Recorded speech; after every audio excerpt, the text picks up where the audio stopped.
Hi, and welcome back to the Love to Bomb podcast.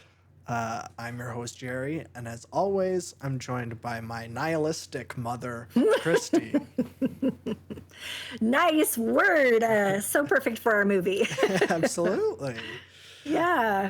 But as the title suggests, we are going to be talking about the hit Coen Brothers classic, The Big Lebowski. And this is entry number 5. Is that right? In our 7 Degrees marathon. That is a great question. I think that is correct. I'm going to pull it up while you're chitty-chatting here. Oh, wait, here it is. It's right here. Yes, this is number 5. Okay.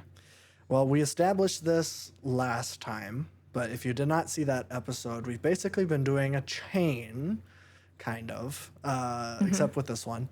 But the what we have been doing is that an actor that appeared in the previous movie is in the movie that the next person picks. Yes. So if you want to hear the full breakdown, we did do a full breakdown last episode. But that was very meta. Oh my gosh, because we ended up pulling in the records on the wall. It was good. It was good. Yeah. There's a lot of interesting things that we were able to pull apart right there. So check that episode out. I kind of broke the rules because it isn't a direct chain, but John Turturro was in Do the Right Thing, which we did the episode before, and he's also in this movie playing a pedophile. So it's a little bit of a different role. Oh, man. I always forget So that funny. That's him as Jesus. Oh, man. But so funny. yeah, so this was my pick. I think I picked this one because we recently did Raising Arizona, and that was your first Coen Brothers movie. That's right. So I thought, well, this is another safe bet. This is their probably the biggest movie that isn't violent. Because I wouldn't show you Fargo or No Country for Old Men or anything like that. I think we might do, what is that one? Oh, God, no. What is it called? Oh, Brother, Where Art Thou? Brother, Where Art Thou? Yeah, I couldn't. Okay. Yeah, George Clooney's in that one. he is. And that is a very good movie, and I haven't seen it in a very long time. So I would be very interested in doing that because that one's kind of interesting because it's kind of a retelling of the Odyssey. I think Homer even gets a writing credit. So good for Homer. Good for Homer. Someone who historically we don't know if he was even a real person. But I'm glad that he got a writing credit. But we're not talking about Oh Brother, Where Art Thou? We're talking about The Big Lebowski. This is a movie that probably most people have seen. Sometimes we do more obscure stuff here, but this is it's a classic for sure. I don't know if was it a classic at the time. You might be able to give me insight if you remember hearing people talk about it. I remember people talking about it. I don't feel like it was like it is now. Sure. I feel like over time. So what's his name? Roger Ebert. When he first watched it, he didn't give it very favorable reviews, and then it ended up being in his top 100 comedy movies of all time later. Oh. Okay. So for him, there was like a change of opinion. And I think that like so many of these that we've watched, the more you watch it, I think someone had said, oh, I see something new every single time I watch it. There's something new. Yeah. It's rich. It is. And it's it's really, really packed with a bunch of stuff. And yeah, I think it is one of those where I notice something new every single time. Just really, really little things. Like I really loved the kind of like misdirection at the beginning. Because of course, and maybe we should just start at the beginning because I have a lot to say about the opening of this movie because I think that it is the best opening credits sequence ever. It is absolutely perfect where we start in and it's just like it's like a sunset and it's LA and you got deep, gravelly voice of Sam Elliott doing this intro monologue about the dude.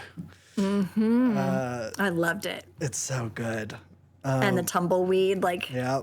It's like yeah. perfect. And the song. The song, Do you know the song? not off the top of my head. Because that was something that I wrote down right away, because what I know it from is City Slickers. Oh, okay. City Slickers, there's the scene where Billy Crystal had just told off Jack Palance. And Jack Palance wanted him to play the harmonica while they're sitting around the campfire, and he's doing that shaky, and that's the song that Jack Palance is singing. Oh, okay. So that's how I knew that one. But anyway, go ahead. I loved that. It was and when we're done recording, I'm going to make you watch that little scene, because I did pull it up on YouTube so you can see it. Okay. Because it's so great. Okay, yeah. It's a classic. I do love City Slickers. That's a great film. Me too. But yeah, the intro is really, really great. Sam Elliott. And then the montage of people playing bowling, and it is the most eclectic group of people you've ever seen, which is just perfect.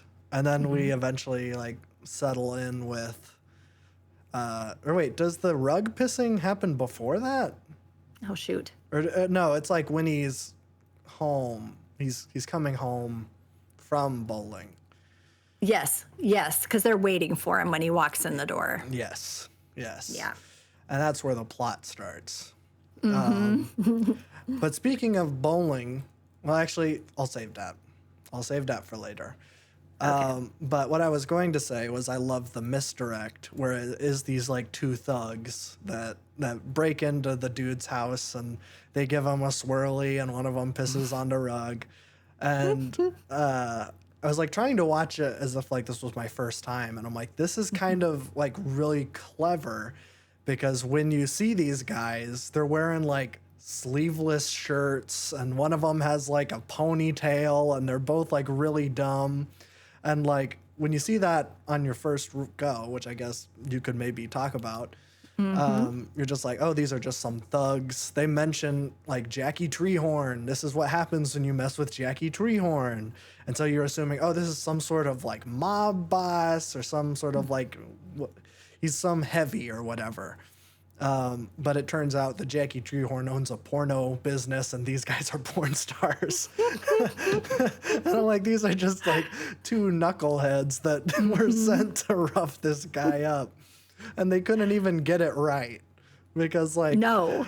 and that's the thing that's so funny, is that this other guy, the other Lebowski, is like this super influential rich guy, does all these charity programs, and they, of course, they pick the one that nobody even knows that that's the guy's name, that's Jeff Lebowski. Everyone calls him the dude. Yeah. Well, another thing about that was, like, having not seen it before, when he's saying, like, do you think I look rich? Yeah. You know, do I look like I have money? And I thought, oh, well, maybe that's a misdirect. Maybe he really is rich, but he chooses to live this way. So when he was doing that, it was like, well, is he telling the truth or not? Which I think could be the perspective of them too. Like, Sure. well, he's right. Like, this place is a crap hole. But you know, where he said something like, I don't have a wedding ring on my hand, or any of that kind of stuff. And it's like, well, is he telling the truth or not? As a first-time watcher, I had no idea whether he was just trying to get them to leave or what the story was. So that was interesting. Yeah, but we do see that he is kind of schlubby, because like the first scene we see him, he just like chugs some half and half, like straight from the jug. In his mustache. Then he has- Like, he goes up to the counter and it's in his mustache. Ugh. And then he's paying with a check, and it's for like 90 cents. That's so funny. Yes. And that's part of that Sam Elliott over talking, where he's talking about his laziness and his, you know, I thought that was that voiceover over talking, the over talking. Good words. The voiceover was perfect on that, because they're giving us just enough information, and it was so clever and fun. Yes. And you're watching him walking through the grocery store in his robe. Like, he was just something. I enjoyed that. It's so good.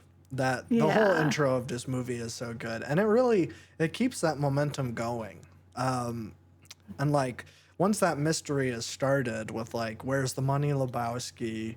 which I mean, we could just go over like quotable lines because there's so many, but like, where's the money, Lebowski is just like, I mean, that's the first one. It's like the first word that someone else says besides Sam Elliott. But it's that mystery has started, and what I love about this is that the mystery is played straight. Like, this is a neo-noir thriller in a lot of ways, but like the coat over it, or I guess the only thing that makes it different is that the protagonist is just the dude. He's just some guy. He's not like a detective. He basically has no stakes in the game at all. He's basically just like trying to get as much money as he can, because he's like getting money from the other Lebowski, and then he's getting money from Julianne Moore, and then he's getting money from Jackie Treehorn, and it's just like he's just trying to get as much out of this as he can. Yeah, but I also feel like he's doing that because John Goodman's character was really like pushing him to. It didn't feel like he was motivated to do it in himself. No. He's just like so chill and stoned all the time. He's not even motivated to get money. He's just like, whatever, you know? Yeah. Just doesn't seem like he has a lot of gumption. Yeah, that's where Walter comes in, because he is the like driving force behind this movie and behind the dude. And it's like, when he decides to get involved and when he like goes to reach out to the other Lebowski to get another rug, it's Walter's idea, because like he just basically tells the story. He's like, yeah, that rug really tied the place together, and then Walter just like goes off on this whole spiel about how, oh, if we did that in Vietnam, then there would have been like so, or whatever, a line in the sand, because this is all happening in the early 90s, and it's also like Afghanistan and Kuwait is going on. So he's just like repeating like right-wing talking points. And he's just, it's like, this doesn't apply right now, Walter. We're talking about some guy who broke into my house and pissed on my rug. Yeah, my favorite, let me look here, hold on. I wrote down a quote that is relevant to that. Well, the whole like, the rug tied the room together. I feel like, you know, that's said multiple times, which really makes me laugh. But the other thing, where you hear the words carpet pissers, the carpet pissers, or the rug peers. Like they just have all these different words for the guys that peed on his rug. And then the other thing that made me laugh was, oh shoot, who said it? I can't remember who said it, but it said Chinaman is not the preferred nomenclature. That's like, was that Walter or was that I think the dude? that was Walter, because the dude says like, some Chinaman broke in and pissed on the rug, and so then Walter goes off like on this crazy rant, and then he ends it with, also Chinaman is not the preferred nomenclature, it's Asian American. Yes, I just really like this guy's going nuts, and then he comes in with this like very I don't know, I just got a kick out of that. I thought that was funny. Yeah, I think that could be a nice segue, because I want to talk about Walter, because he is like, John Goodman is great as Walter. And I almost think that given to another actor, I don't think that role would be as likable as it is, because on paper, that guy he's a raging asshole. He like pulls guns on people for no reason. He trashes some random person's car. He, when they're dropping off the money, he gives them a briefcase full of his underwear because he convinced himself that Bunny kidnapped herself, which actually kind of turns out to be right. That is right. Way. But he's also so pathetic, which I think is so funny. Because like he has this like big bravado, he's so confident, he's willing to like stand up for his ideals, but he's like watching his ex-wife's dog. He converted to her religion. Judaism. He converted to Judaism, which is a religion that like most like Jewish people would say, don't convert. Like, we don't want you to convert. Like, it's so funny. Well, it is not the easiest of religions to follow. There are a lot of rules, so that doesn't feel like something you would just lackadaisically jump into, you know? No, and he's like hard about it. He practices the Shabbos. can't do anything on Saturday, which is just so funny. It is. Oh, yeah. But that's just, he's a very complex character in a lot of ways. In a way that, like, I think modern comedies don't, like, do, which I think is, like, such a shame. Because, like, you'll never see someone as, like, complex as Walter in something. I feel like comedies these days, even though they are very rare, most of them play to tropes. Or maybe I'm thinking of, like, specifically, like, Judd Apatow, like, style comedies, where they're playing to, like, the broadest audience possible. And not that there's anything, like, inherently wrong, but it's like, I missed this. And I think that's also why, like, something like The Holdovers really, like, grabbed me and, like, really made an impact from, like, these are all so complex and there's a lot of stuff going on, and it is a very funny movie, but there's also, like, a lot of heart and good character stuff going on. And I think there's a lot of that here too, with Walter and Donnie, which another thing we need to bring up. Steve Buscemi is so dang good. He is good in this. So he almost didn't take this role. Because he thought he was so pathetic. He didn't want to play a part where this guy was just, like, treated like crap, and why did he keep going around? But I guess the Coen Brothers sat down and had a talk with him, because the roles were written for John Goodman. Like, when they wrote them, John Goodman, Steve Buscemi, and Sam Elliott, those three were the three roles that were written specifically for them. And Steve Buscemi's like, this guy is a sap, and, like, I don't like the way that he's treated. But the Coen Brothers were able to say, yeah, but Walter really does care about him. Like, even though, he doesn't treat him very well, he still really does care at him and care for him. And that is how you see this throughout the movie. But so he decided to take it. Yeah. Yeah. And I think that kind of makes sense because this was their follow-up to Fargo. And this is, I love Fargo. Fargo is my favorite movie. But your favorite Coen Brothers movie or favorite movie period? Period. That's my favorite movie. I love Fargo so much. But Steve Buscemi is in that, and this is a joke that I always say, because whenever anyone describes Steve Buscemi's character in that movie, because he's the one that kidnaps the wife. So as the cops are investigating that, they're like, "Oh, what did he look like?" "He's just kind of funny looking." And I'm like, the whole movie, that's how everyone describes him. He's just a funny-looking guy. They're like, well, what are some distinct characteristics? Just funny-looking. I'm like, why are you doing Steve Buscemi so dirty? Yeah. And then in this one, then he's the guy that gets crapped on the whole movie. Yeah. But that's something I wanted to bring up because Steve Buscemi, of course, dies at the end of the movie. Yeah, it's very sad. I was shocked. Yeah. Well, I think I did not see that coming. Yeah. Yeah. I just didn't see it coming. I thought, is this for real? This doesn't feel like it's for real. It almost felt like it was another misdirection. Yeah. So I was very surprised when he was actually gone. Yeah. It's a very sad, it kind of comes out of nowhere too, because it is, you're just so used to the dynamics between Walter and Donnie, and you're just like, oh, these guys are just going to be having this, like, frenemy relationship forever. But no, Steve Buscemi dies. But there is some foreshadowing. Did you catch it? Well, I might have seen trivia about it. So you go ahead and tell me what it is.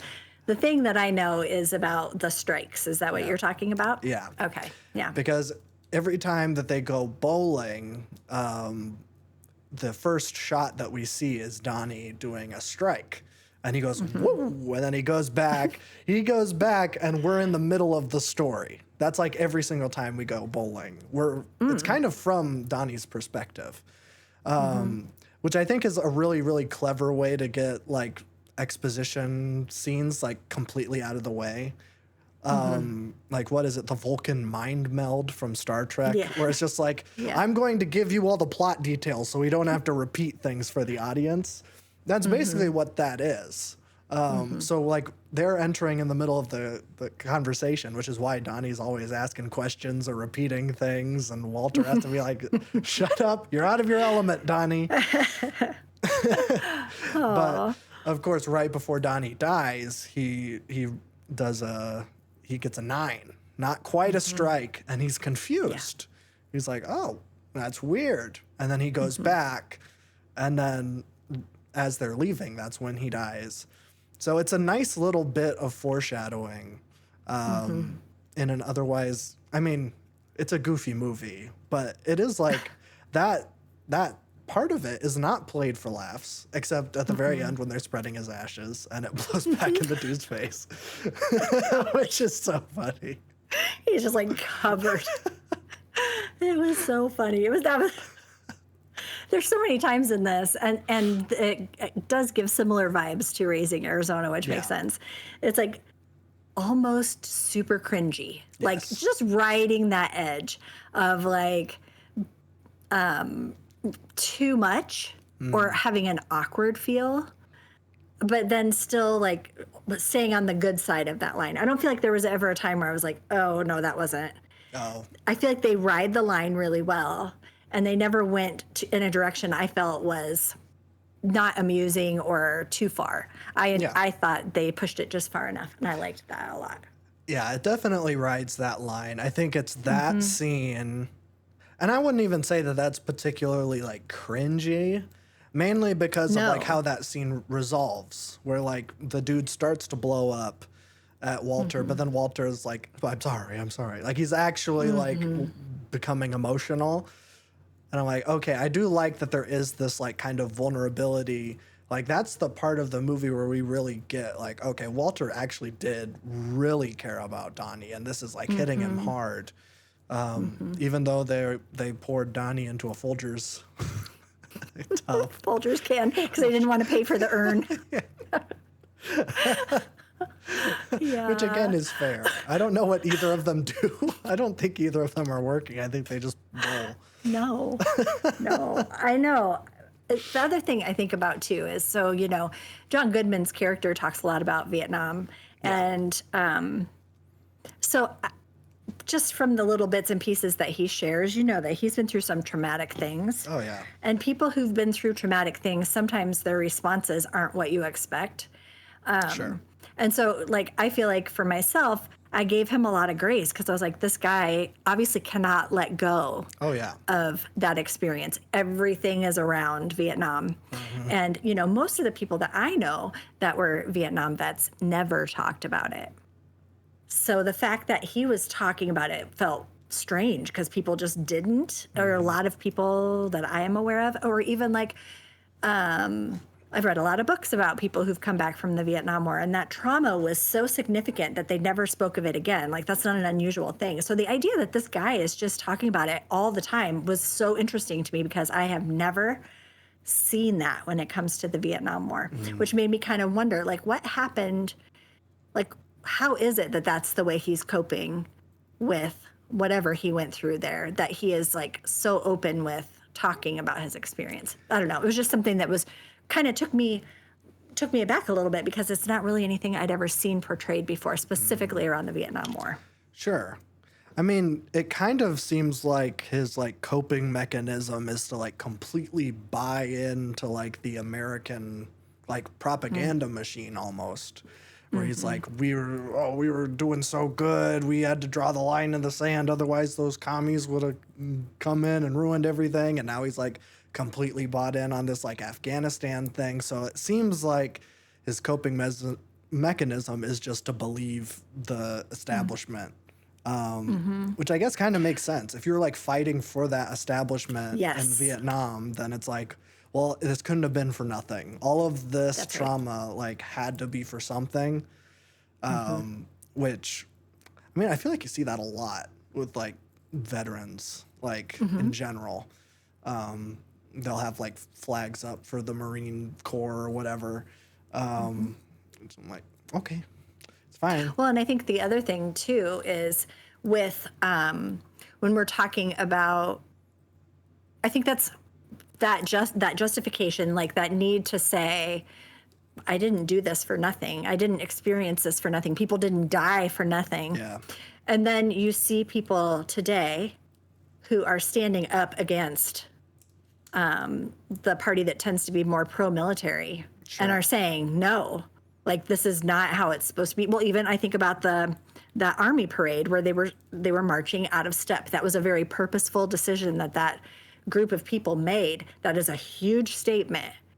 And I feel like what it would take, because there's so much conditioning that goes into being a soldier and, complying and obeying orders and that kind of stuff, to see a group of people that are willing to, in the face of the commander in chief, like basically silent protest. That's amazing. Like that tells me that, these are people who've committed their lives to military service and they are saying no, you know? So I feel like that, if I were going to take that and take it into a current context, and you think how courageous, but also how disillusioned they must be and disappointed they must be to, take a stand like that and protest during a parade that is in their honor. Like, that's a big deal. Yeah. That's true. That's true. I don't want to talk about the state of the world right now. No, we don't have to talk about the state of the world. Okay. I'm just saying in general, that was when we're talking in context with, him feeling like he has to buy into everything because it justifies his experience. Yeah. That's just an example of where we see as a group people who are not willing to do that and are willing to say, this isn't okay. So that's pretty significant. Yeah. Yeah. I mean, that is true. And I think that does it perfectly plays into his character, because it seems like he is wanting some sort of acceptance or I guess that's really it, where he's trying to find some sort of place in the world. And he thinks that it's in the military. I think he thought that it was his wife for a while, and now that's not a thing, but he still is trying, even though he's getting cucked by some other dude. Yes, and also the you think about too the reception. We all know about the reception that Vietnam vets got when they came back to the States, and so there was some shame. A lot of people experienced shame, or they didn't want to talk about it because they were not treated well when they returned home. So the fact that he's still willing to talk about it and talks about it a lot, there's something there too, I think. Yeah. He still needs that affirmation that he never probably received when he came home. Yeah. That a lot of soldiers didn't get when they came home. So that's true. Yeah. I don't know that whole. I think it's interesting that they include the Vietnam War and so much of that. That truly is a big part of this movie, and that's such a complicated conflict that happened, and the psychological implications of that particular time. It was so influential on the country at the time. You think about the protest culture that was happening at that time, and then the way that military members were received, people who didn't have any choice about whether they were going or not. Yeah.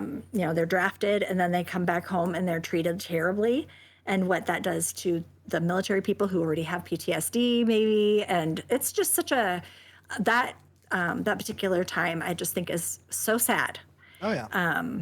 And so many people were hurt by that. And so I just thought it was interesting that they chose to include that and have that character in this movie, specifically talking so much about that, but also obviously a political statement when we're talking about they're bringing in the current political stuff at the time. So yeah, interesting. Well, it wasn't really, I think it's so funny because Sam Elliott in the beginning, he almost does the monologue as if it takes place in the distant past. He's like, this tale takes place in the early 90s. And the movie came out in 1998. And it's Did it? Okay. Yeah, it's you're saying this as if you're spinning some old yarn from this old tale that you heard out in the ranch or something, and it happened 5 years ago or something. Yeah, that's true. Which is so funny. But it is I didn't even think about that, but there is this undercurrent of this the scars of Vietnam, because the guy that Walter pulls the gun on, he says that his toe was over the line with Smokey is a conscientious objector. And I'm like, oh, so there is this whole thing going on. And I wonder if the dude saying that he's a conscientious objector is like part of the reason why he pulls the gun on him, because he's like, well, maybe Walter didn't have a chance or a choice. And Smokey did. I guess I don't know a whole lot about like what a conscientious objector means. So like I know Muhammad Ali was a conscientious objector. That's the person I can think of off the top of my head, where it's like they're pacifists, so they refuse to fight a war, and so it's like a philosophical stance that people took to avoid going over, because they were like, I'm a pacifist, I refuse to participate.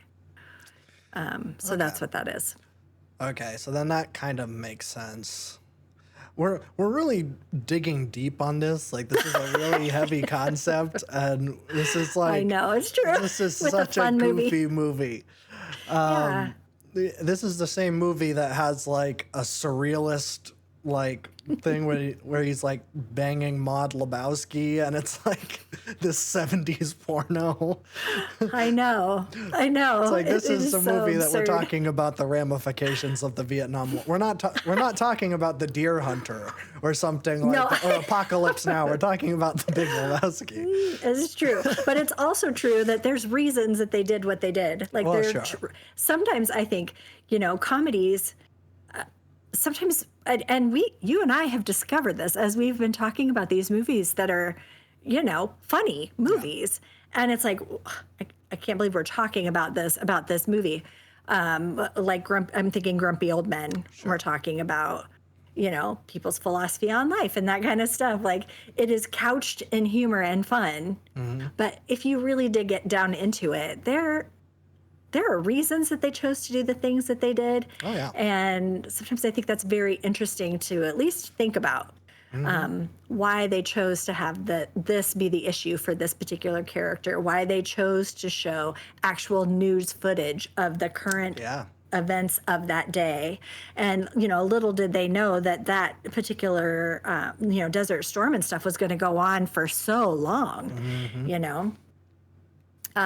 So, yeah, I mean, I think there's definitely a statement there. Sometimes I feel like I'm not smart enough to figure out what it is, but I think it's definitely a choice that was made on purpose. It feels like it was very much on purpose. Yeah. Oh, yeah. No, I mean, it definitely is.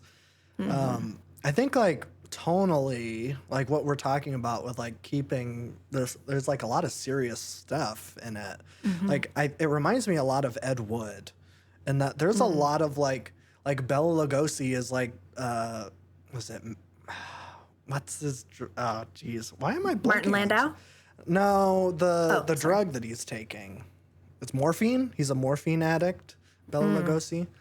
I think so. And Ed Wood is right. like, he's defying these gender expectations. Like, if you really like zoom into the things that like the undercurrent, and Bill Murray is like transgender, and he's like openly talking about it. In the 50s, which is nuts. Yeah.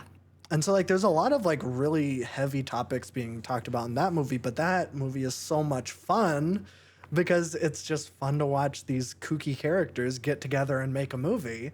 And Ed Wood's, like, spirit in that is like, oh, well, you didn't like this movie? Well, the next one will be better. Like, it's just, like, always, like, gung-ho. And tonally, it kind of reminds me of this, where it's like the dude is like, he's easily swayed, which is for sure. But like, he's also just like rolling along the tide. Like he basically does nothing. Our protagonist is not given agency at all. But like, the few choices that we see him make are good ones, I would say. Yeah. Like my favorite little thing about this movie, and this is just a joke, but they go to the landlord's show. He's doing this like interpretive one-man show. Yes. Oh, and it's so horrible. It's so bad. It's obviously like making fun of like weirdo avant-garde stuff, and that's like what the point of that is. But it is really, really nice that the dude not only went but brought friends. So there was like more people in the crowd to support this guy. Like, that is so nice. It like, is. You can tell that, like, deep down, the dude is a nice guy. Like, and he keeps his word. Like he could have just said, "Yeah, I'll totally be there, man," and then just not show up. That's probably what you thought was going to happen. That is what I thought was going to happen. Was like, he's blowing him off because he's his landlord and he has to be nice because his rent's due. Yeah. The other thing, though, like if we're talking about like deeper concepts and stuff, the whole conversation. What's the name of the guy? The rich guy. Jeff Lebowski. Oh. He's the Big Lebowski. Yeah. Yes. Okay. No, that was it. I was trying to think of who that other guy was, but I think it was a conversation with Big Lebowski.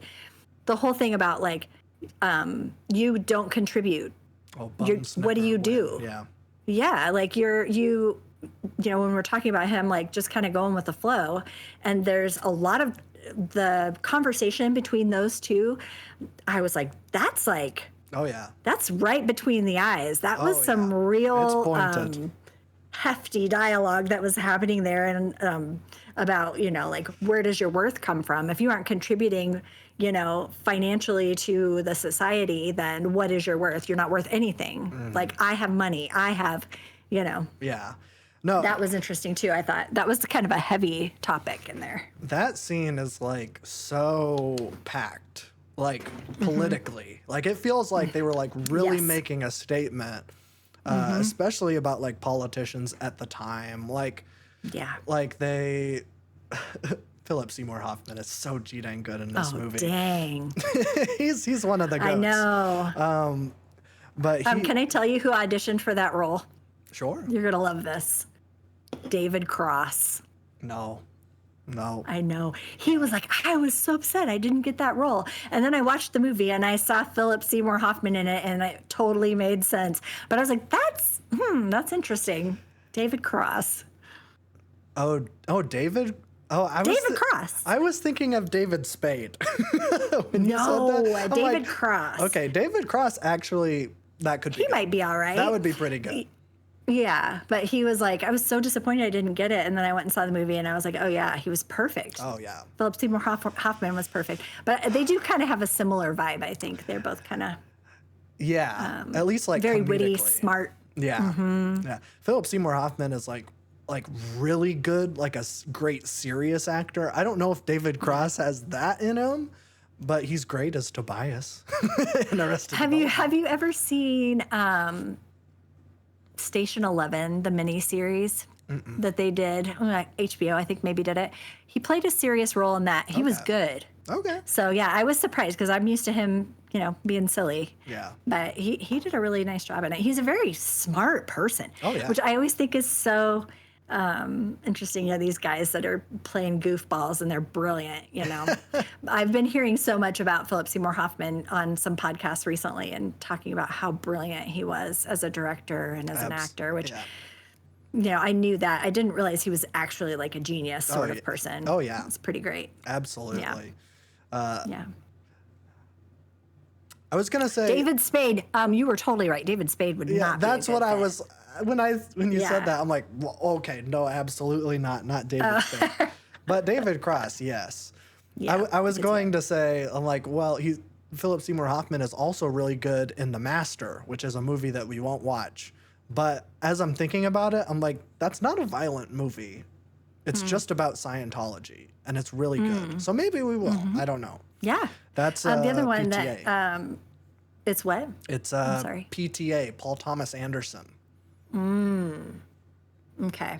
The other one I hear a lot of people talk about his performance in, well, obviously Capote, which I have seen that. Yes.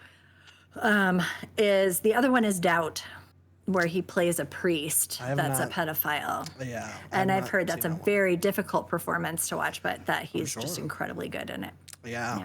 He's also good in Punch Drunk Love. Well, if I've seen that, it's been a really long time, and I didn't know that he was in it. He's in I it. wonder if it's... Don't watch Drunk it. Love. Okay. All right. I'll save it. I'll probably pick it because I love that movie, and I think you'd like it. That has Punch Drunk Love. Don't tell me. Drew Barrymore? I don't think so. Okay. I'm surprised. drunk Do you know who the lead is? Adam Sandler? Okay, yes. Yeah, it's Adam Sandler. Okay. Well, I was thinking Drew Barrymore, but I don't know. I know he did a couple movies with her. Emily Watson. Oh, okay. Okay. I know who she is. Yeah. Yeah, Emily Watson, Philip Seymour Hoffman, and Louise Guzman. I don't know Louise Guzman. He's one of those, that guy. Oh, Luis. Luis Guzman. I thought you said Louise. I'm like, who's Louise Guzman? Okay, Luis Guzman. Luis Guzman. So when I see him, I'll be like, oh my gosh, what do I know that guy from? Got Absolutely. it. There were quite a few of those in this movie, by the way. Yeah, we need to talk about that. Yeah. But, we went off on a tangent. We sure Punch did. Drunk Love is also PTA, so Okay. maybe we'll do some of his flicks. Yeah. But yeah, let's talk about those guys in The Big Lebowski. I have to talk about the nihilist. This is going to be a deep pull. The main nihilist guy, he's credited as nihilist number 1. I don't know if they have names. I don't think they do. One of them is played by Flea. Yes. Which I actually didn't notice. I saw his name in the opening credits, but then I didn't notice that it was him in the one scene that he's in. Yeah. But the main nihilist, he's been in a bunch of things. Character actor guy. And one of those, that guy. I've seen him in something. I know him. He was in one episode of the Tim and Eric Awesome Show. Great job. Oh. That's right. He did an ad for the Cinco Boy, which Cinco is the company that they do all the fake products for on that show. But that sketch starts off and it's this funeral for this 8-year-old boy who dies in a car accident. And that guy comes up to the grieving mom and it's like, wouldn't it be nice to replace your son with a mannequin that we can replace? We'll replace every year and age it up. And it's this heartbreaking family drama that's has the music of a fun ad for kids or something. Oh my gosh. So I know him as the Cinco Boy guy. And when I saw him, I'm like, that's the Cinco Boy. But he's been in a bunch of stuff. I looked on his IMDb, and unfortunately, Tim and Eric was not one of his top 4 known for things on IMDb. What were the top 4? Do you remember? Because he was familiar to me too. Let me see. Well, he's also he's actually the partner of Steve Buscemi. They kidnapped the wife together in Fargo. Okay. He was also in The Brothers Grimm, Constantine, and Dancer in the Dark. Those are his top 4. Okay. I don't know if I haven't seen any of those besides Fargo. I was also looking through his IMDb. He has 225 acting credits, by the way. He's been doing this since the 80s, I think, and still working. Wow. He was in 3 movies this year already. Oh my gosh. Wow. Yeah, he's just one of those guys crazy. always working. But he also does a bunch of voice work. He's in a ton of video games, like Destiny 2. I think he was in, what was it? Why is it just Destiny 2? He was in a bunch of video games. Oh, he's in Until Dawn. He's in a bunch of horror games, which I guess makes sense. He has that kind of voice. What's his name? We didn't ever say his name. I don't know. His name is Peter Stormare. Okay. He's a German fella. Yeah. Or no, Swedish. Swedish. He's Swedish. He just looks German, I guess. Well, he plays a German in this movie. That's probably where I'm getting at.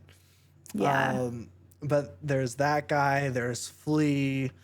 I think the guy who plays the Big Lebowski is one of those because I saw him and I'm like, oh, I know that guy from something. Yep. His name is David Huddleston. I did look him up because I was like, I know that guy from something, but I didn't see anything on his list of things that, like, he did a bunch of one episode of this, one episode of that. So I'm sure I saw him in something, but I cannot He's think in of what it Blazing is. Saddles. Is that I've it? never seen Blazing Saddles. Okay, well, I'll add that one. That to is the one list, of too. those holes in my viewing. But I felt like that when I saw him. I was like, oh gosh. And the physical resemblance between him and Philip Seymour Hoffman, when they're sitting in the back of that limo, I'm like, holy smokes, those two could be related. That was kind of crazy. The physical resemblance was so crazy. Yeah. So the other nihilist, the girl nihilist, the one who loses her toe, Yes. let me find her. Her name is they're down. Her name is Amy Mann. Do you know Amy Mann at all? I don't think so.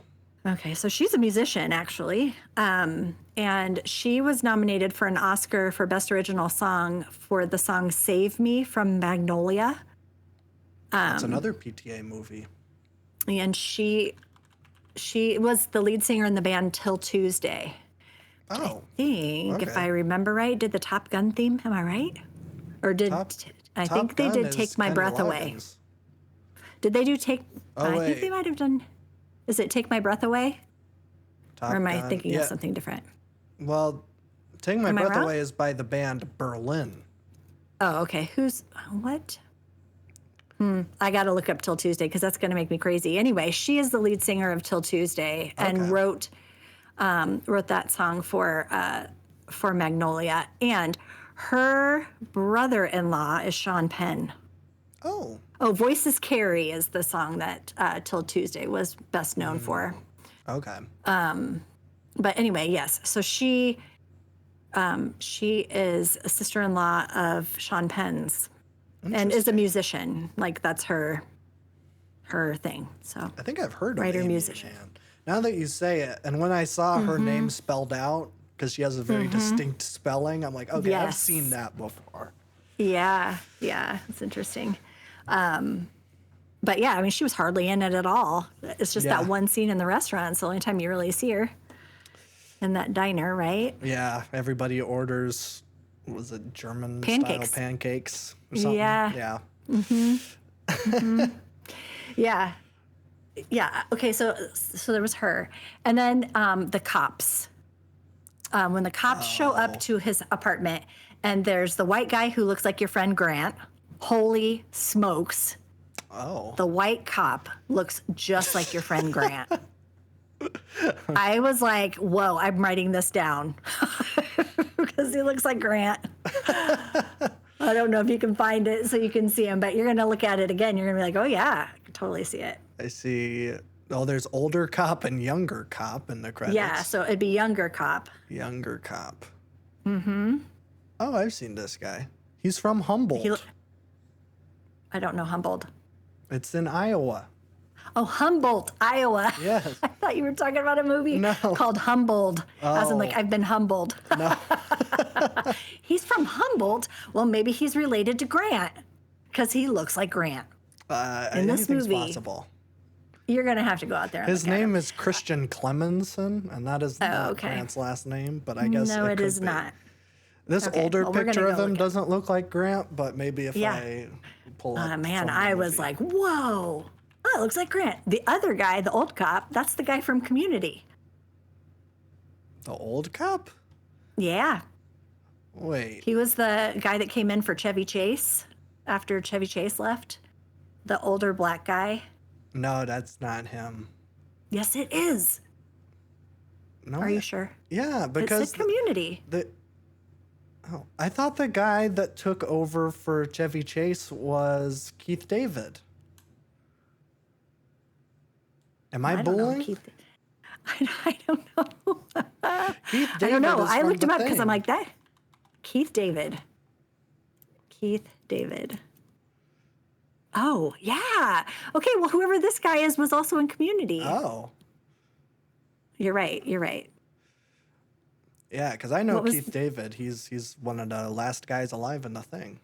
Spoilers for a different movie, I guess. I swear, I was looking at him because I'm like, I know him from somewhere. Mm-hmm. And it said Community, so I thought that was him. Oh, yeah, I've definitely seen this guy before. He's also one of those guys. Who's like a character actor that's everywhere. Yeah. And he has so many credits. What I was thinking was Community. So when I was looking, I was like, oh, okay, well, that has to be it. Because that was what I thought it was a sitcom that I had seen him in. I don't. His known fors are weird. Are they weird? Well, how they're do we like know him? they're bit parts. Known for Norbit Preacher, the Mr. Bean movie as Lieutenant Brutus, Jason Goes to Hell, The Final Friday as Coroner, and The Big Lebowski as older cop. So he's just like known for random bit parts in little obscure movies. But wasn't he? He was in Community, right? I'm not misremembering that. I don't think. see him, and I'm looking through his credits. I don't see. You're not seeing it? Weird. Huh? That's weird. I would have sworn I was looking it up while I was watching, but it's very possible that I was distracted by the movie at the time. Probably. Shoot. Well, dang.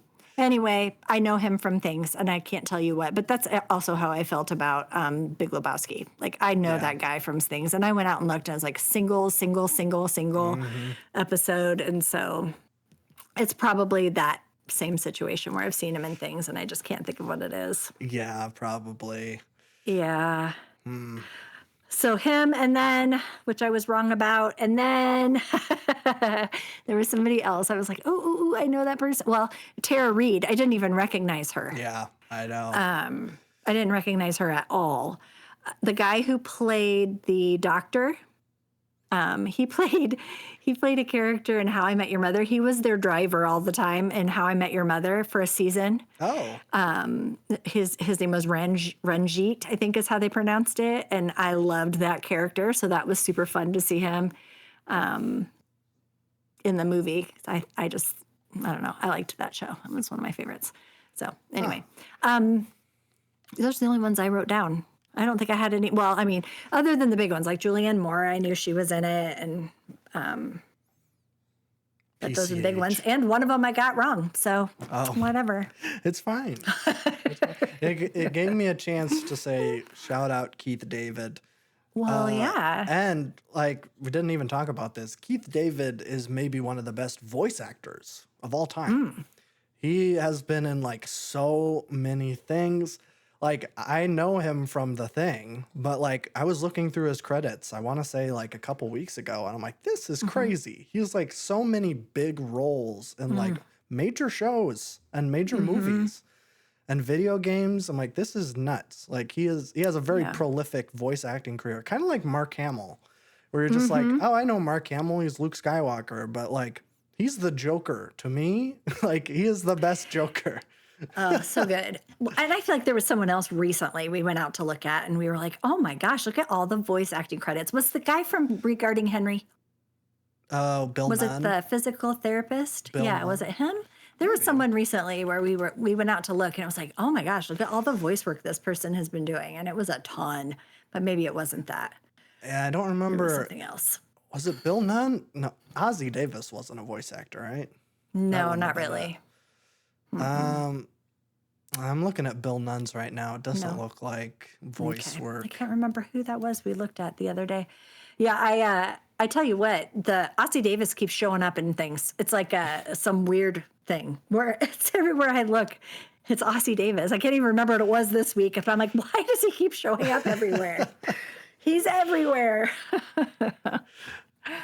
I don't even remember what it was, but I was like, Ozzie Davis, look at you. Here you are again, my friend. You and me. Yeah, I want to know what you're watching. Were you watching I can't an old remember. TV show? It was an article. It was an article. And his name came up. I was like, what the heck?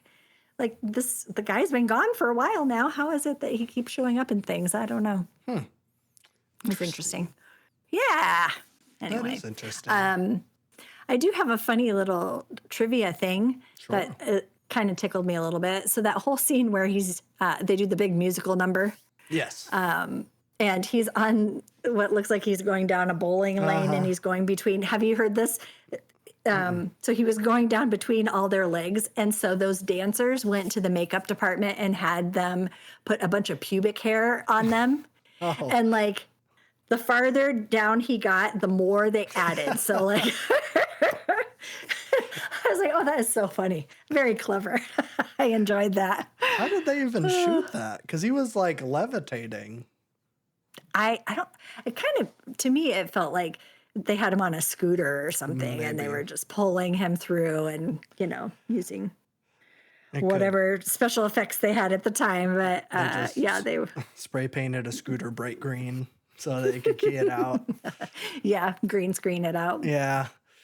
But anyway, I thought that was funny. I have not heard that. I know because I saw this movie in theaters, not in its original run, obviously, but I saw it later. I think it was for the either 15th or the 20th. I think it was 20th. It would have been around 2018. Yeah. But they had like an interesting little like intro where there was like, I think it was someone from whatever studio or whatever. They came in and did like a little intro. And it was like this, at the time, was like the movie that had the most F-bombs in it. Which Yes. I was kind of shocked by because I had heard that about Pulp Fiction, which that came out in 92, 91, something like that. And so I'm like, wait, so this movie has more F-bombs in it than Pulp Fiction does. I'm like, that's interesting. Because I feel like Pulp Fiction When is you the one break it down, yeah, when you break it down, it's 2 per minute. That's wild. And like, I kind of had a figure like that in my head where I was like trying to like, not like counting, but like trying to like, okay, Yeah. is it really like that prevalent? And I was like, wait, so it boils down to 2 per minute. And there's no talking for the first like 5 minutes except for Sam Elliott. And he doesn't say it.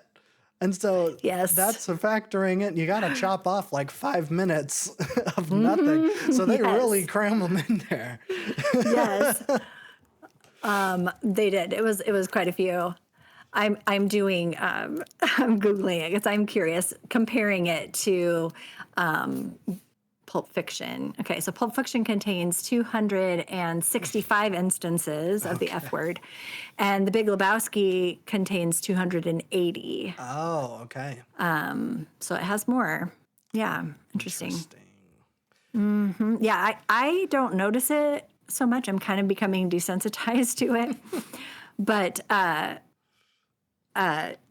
notice it when someone else is walking through the room. That's when I notice it. It's like, oh gosh, somebody who's walking through who has no context, and that is what they're hearing.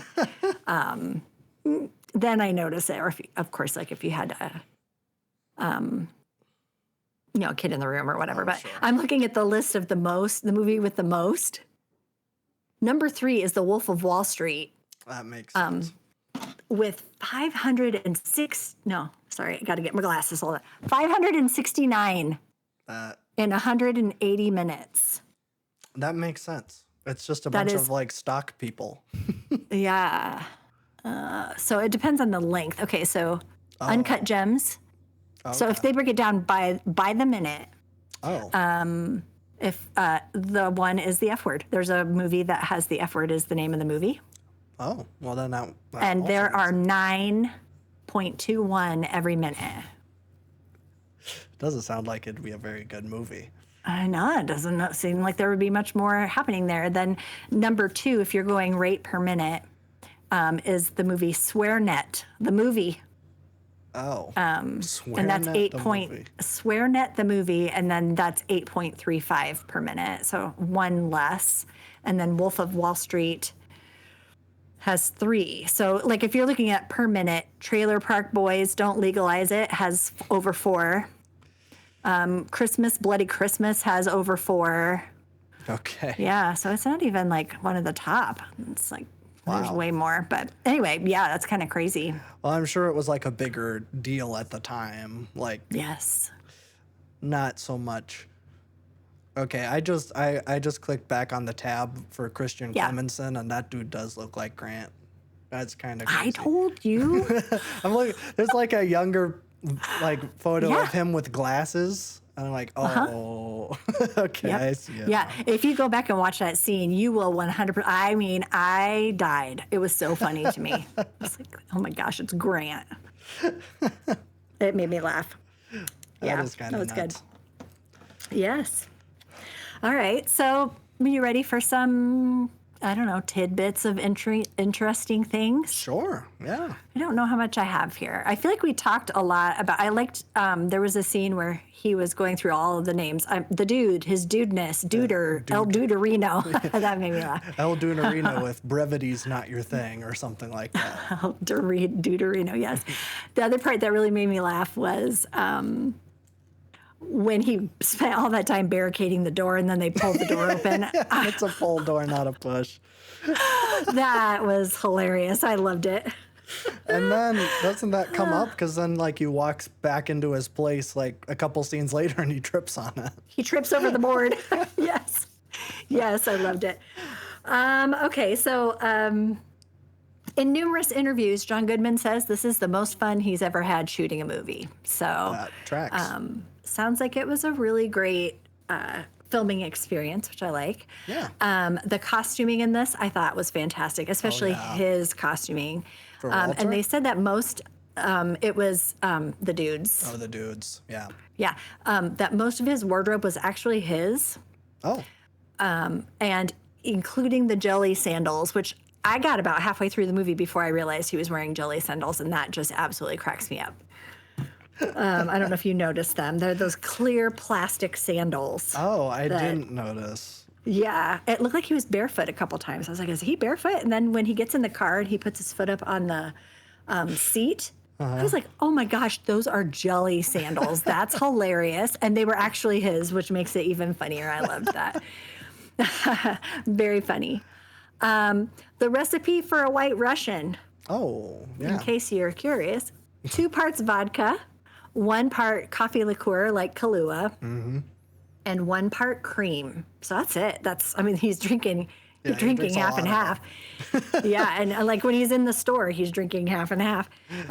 So yeah, 2 parts vodka, 1 part coffee liqueur, 1 part cream, served with ice in a lowball glass. So that is that. I've never had one, but every time like I see White Russian on the menu, I think of the dude. In fact, I think most bars, or not most bars, but I've seen it like at bars where it's just like the dude and then it's just the White Russian. Because like, I mean, that makes sense. That makes a lot more sense in context of like having seen the movie, for sure. So in the original script, the dude's car was a Chrysler LeBaron, but that car was not big enough to fit John Goodman. oh, So they changed it to a Ford Torino after that because he couldn't fit in the car very well. He's a big guy. he is a big I thought that was funny. Okay, and this movie features 3 Oscar winners. Do you want to try to guess who? Has John Goodman won an Oscar? He has not, but dang, he should. He should get a Yeah. Lifetime Achievement Award or something. I love him. I would have. I love him. I was about to say, well, he probably should have got it for Cloverfield Lane, but then I'm like, horror doesn't win Oscars. No, it doesn't generally. Yeah, but he's so dang good in that. Steve Buscemi hasn't won, has he? No. What the is? Well, Julianne Moore.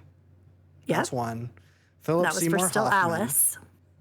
That was for Capote. Good job. One more. It's not Jeff Bridges. It is Jeff Bridges. What did he win for? He won for the movie Crazy Heart. Oh, okay. So that's been pretty recent too. Yeah, he won for Crazy Heart. There are 2 Oscar nominees in the movie. One is Amy Mann, which I told you about for the song "Save Me" from Magnolia. The other one is Sam Elliott for A Star Is Born for Best Supporting Actor. He was nominated for A Star Is Born. I forgot he was in that. We need to rewatch that. The day we'd watched it, we didn't turn on subtitles, and I didn't know you couldn't hear the movie, and you had no idea what was happening. You need to watch it again where you can like actually know what's happening. Yeah, maybe. It was good. It was good. And then just this other little note, like there's a million things when you're looking through this cast and who's worked with each other again, because so many people, once they do a Coen Brothers movie, do many Coen Brothers movies. And we have talked about that before. Yeah. But the one that I loved that I hadn't really thought about that just brought joy to my heart was John Goodman and Steve Buscemi in Monsters, Inc. I was going to bring that up. Yeah. Yeah, doing Sully and Randall. So that one I really loved because I love that movie. It makes me happy. So It's a great movie. it really is. It really is. And Steve Buscemi's voice in that slimy role, perfect. That movie Perfection. is perfectly cast. Just in general. You're right. That, like, everybody's perfect. John Goodman is Sully. Like, his voice is perfect for a big furry beast like that. Billy Crystal as Mike Wazowski is maybe one of the best casting decisions ever made, period. I love it. I love it. Yes. And even like Meg Tilly plays Cecilia? Yeah. Or Celia? Yeah. Yes, with the snaky hair. She has this sweet little voice. And then whoever that was that played Roz, I think that was just like audio was guy. that Brad Bird? It was Brad Bird? I don't know. It was someone that I know. shoot. I thought it was just like someone who was working on audio, but I didn't know Brad Bird. Oh, maybe that's it. Let me see. Roz. Why is Roz like buried? Why is Roz shouldn't be buried. wait. Roz is a treasure. Bob Peterson? Bob Peterson. Who are you, Bob Peterson? He's an American cartoonist, animator, director, screenwriter, storyboard supervisor, and voice actor who works at Pixar. Okay. So he probably, I feel like I've heard stories where it's like people, do voices as stand-ins and then they end up like they can't unhear that person's voice. Yeah. And they end up getting the role. I bet that's exactly what happened with this guy. I think speaking of Brad Bird, I think he plays the battle droids in the Star Wars prequels. Who plays Edna Mode? I think that's also kind of I think that's like the director or something. That's not, maybe that's Brad Bird. That's Brad Bird. Is it? Okay. Yeah. It is. That's what I was getting confused. Yes, Edna Mode, same situation. He like did the voice in the, scratch or whatever they call that, like when you're rehearsing. And then he ended up leaving himself in there. So anyway, I like that when that happens. I do too. That happens a lot in animated movies because that's something that I think a lot of people don't understand is that like animators are also really like a big part of their stuff is filming and recording themselves, like doing references. Like you can find like footage from basically like any movie, just like search like animation reference and it'll be like some animator in their like studio apartment in LA and they're like doing the actions as best they can and then you can like put that side by side with the actual animation.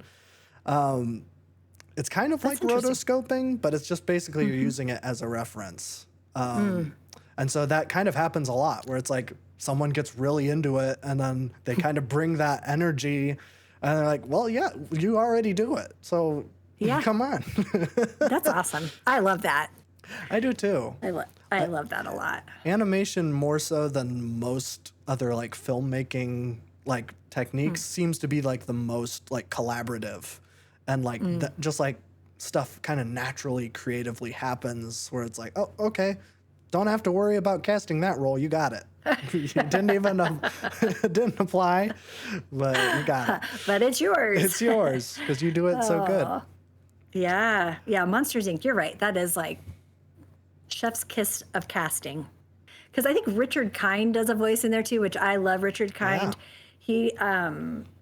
He did the voice of one of the grasshoppers in Bug's Life. And he's a character actor. You see him all the time. He's got a huge mouth. You know who he is? Oh, yeah. Yeah. Wait, Wallace I think he Shawn plays one of the monsters. is in Monsters Wallace Inc? Shawn? Frank Oz? Oh, This that's is interesting. Frank Oz plays a character named Fungus, and I don't remember a man named Fungus. Probably just one of those random monsters, right? Probably. Yeah. I That's a good movie. I need to watch that again. add it to the list. Yeah. So good. I used to watch that all the time. That was one of your favorites growing up. We watched that one a ton. I never got sick of it. Some of those kids' movies, I was like, if I have to watch that one more time, I'm going to like poke my eyes. Yeah. But that one, I always loved. Incredibles, I always loved. Shrek, I always loved. Like there were a few that I was like, I can watch this over and over and over again and never get sick of it. Those are all like great movies. Yeah, those are three just off the top of my head that I just know that we watched so much. And I loved it. Toy Story 2 was another one we watched. Another classic. Yeah. Mm-hmm. Yeah. That early run of Pixar was just like crazy. So good. So good. Yeah, I loved it. Okay, well, that's all I have. That's all you have? The Big Lebowski. Oh, wait, no. I did have one other fun fact. Hold on. I'd forgotten one. This one, maybe you know this. Like some of the stuff, I'm like, I don't know how much of this is. Sure. Do you know that there's a religious movement based on the dude? No. There is. It's called the Church of the Latter-day Dude. Maybe I have heard of this. That kind of sounds familiar. I mean, what in the world? That is so... And it was funny, too. Like, I'm watching it, and they were like, oh, yeah, this is a classic line. Oh, yeah, this is a classic line. And some of them, it's like, they didn't really stand out in the movie, But some of them, it was like, oh yeah, for sure. I remember that. Yeah, we could like sit here and I could just rattle off lines. Like I know, like I feel like I know half of the script just because like people repeat so many lines from this where it's like, am I the only one who gives a shit about the rules? Where's the money, Lebowski? The dude abides. Like there's so many of these like lines that have like still kind of like they still are used. And like, I think at this point, I don't know if people even really recognize that they're a reference. That it's a source. Yeah. So Jeff Bridges, the movie Crazy Heart that he was nominated for, he plays a country singer, I believe. I have not seen the movie, but I do believe that he sang in the movie anyway. I think it was a country singer. Yeah. Yep. And he also is in a band. And I think the name of his band is either Abides or The Abiders. That makes something sense. like that, where it's like a play on the Big Lebowski. I can't remember which one. Jeff Bridges and the Abiders. Okay, there we go. Okay. I knew it was something. And then the other line that I wish I would have written this one down, has to do with the scene where he's like beating up the car. John Goodman's beating up the car. And there's a line that he says over and over and over and over again as he's like, I think it was when he was beating up the car. But they were talking about the dubbed version. Oh. And what they subbed it. Oh, shoot, dang it. Oh. Hold on. Because it is so good. But what is the line that he says over and over? This is what you get. This is what you get when you fuck someone in the ass, I think is actually it. That's it. That's it. Okay. So, but in the dubbed version, they couldn't do that. Oh, yeah. They couldn't say that. This is, hold on. Oh my gosh, I'm going to type this in. Oh, brother, what's going to happen? This is not going to be good. Yeah, earlier I typed, like, I did fuck movie because you said that was oh, no. And that was not a good idea. Oh, no. That is not good. Yeah, I was like... That is not good at all. I was like trying to contain myself while you were talking. Because I was like looking it up. I'm like, oh, I've never heard of this. Let me check it out. And then it was just like Pornhub links. I'm like, no. That's not what I meant. Back. I'm on with my mother. Oh my gosh. That's so funny. Oh, shoot. Well, I am going to have to try to find it because it was such an interesting line that they dubbed it. And it was like, oh, yeah, people talk about this line. And I can't remember what it is. I'll find it and I will give it to you next week next time we record. Yeah, get it ready. The dubbed line. The other line that I love, that I actually quote like all the time is, well, yeah, that's like your opinion, man. That's like, I say that all the time. That's just like your opinion, man. Oh, man. It's so fun. It is. Just so fun. Yeah, I enjoyed it a lot. There were just so many times where Oh, here it is. I found it. Oh my gosh. I'm sorry. I found it. Okay, so the original line we already said. Mm-hmm. The new line was, "This is what happens when you find a stranger in the Alps." Oh, was this like a TV edit or something? Yes. Yes. The clean version for television broadcast, the famous line was, "This is what happens when you find a stranger in the Alps." Isn't that great? Wait, hold on. This could be a crazy connection. Okay. Because is this? Okay. Phoebe Bridgers' yes. The first album that she released is called Stranger in the Alps. That's it. It's a reference? That album is a reference to the Big Lebowski dub? Yes. That's crazy. I forgot about that little tidbit of information. That was something that I read, actually. Yes. Wow. Yeah, it's like the first line on the Wikipedia page for the album. Mm-hmm. That's nuts. I never knew that. I forgot to bring that up. I was like, oh, would Jerry know that reference? Like, would you know the Phoebe Bridgers? I should have known that you would have, yes. Anyway, I actually haven't listened to that album. We've only done Punisher, which is her second album. Okay. But that album is very highly regarded. Like, people love Stranger in the Alps. That's kind of crazy. I didn't know that. That's fine. I had forgotten the Phoebe Bridgers part until you said that. Yes, that is absolutely true. I did see that as one of the little trivia things about it. Man, I'm gonna love to watch this back because, like, I'm sure you could see like the realization watch over my face. I'm like, Stranger in the Alps. I've heard that before. Wow. Yeah. That's awesome. Yeah. Yeah. Anyway, I thought that was funny, but they were saying that like it's often cited because it was such a creative dub, such a creative phrase to put in for the dub version. So anyway.